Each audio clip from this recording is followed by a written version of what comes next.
হ্যাঁ, right. Welcome back to my channel Machh Gachh and মোর।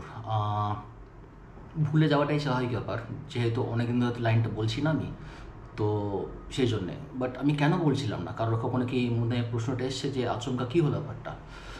রিজনটা আর কোনো কিছু না, খুব ট্রেন্ডিং ভাইরাল একটা রোগ আমার হয়েছিল। রোগটার নাম হচ্ছে ল্যাদ। আর by the grace of God and আমার কিছু বন্ধুবান্ধবের সাহায্যে আমার এখন সেই ল্যাদ রোগটার থেকে পুরোপুরি আমি একদম কিউর হয়ে গেছি পুরোপুরি বলবো না, মাঝে মাঝে আমার এখনও সেই রিল্যাপস করে এই ল্যাদ রোগটা। বাট স্টিল আমি যেটা বলতে পারি বা বলতে চাই সেটা হচ্ছে যে এন্থু বলে যে ভিটামিনটা খেয়েছিলাম আমি, সেই এন্থু ভিটামিনটা আমার এখন একটুখানি ভালো রিয়্যাক্ট করছে, ভালো কাজ করছে, কোনো সাইড এফেক্ট দেখতে পাচ্ছি না আমি।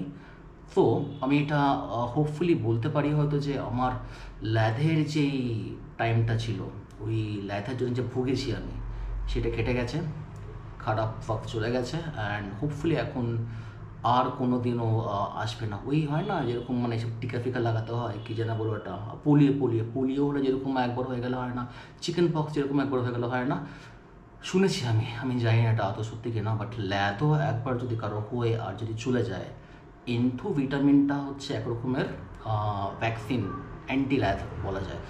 তো আমার তো বেশ ভালোই স্ট্রংলি এটা কাজ করেছে।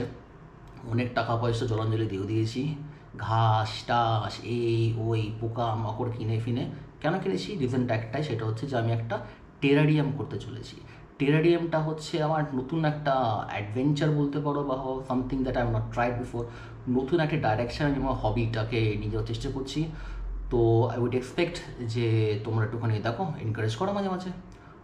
আর কী করে কী করলাম, কী করে কী না করলাম, কোথা থেকে কী শুরু করলাম, পুরোটা আমি ডকুমেন্ট করবো আস্তে আস্তে, স্টেপ বাই স্টেপ, যাতে কিনা এইবার আর আবার ল্যাদ না আসতে পারে। সো কিপ ইন টাচ, দেখতে লাগো, আর হোপফুলি ল্যাদ আর রিল্যাক্স করবে না।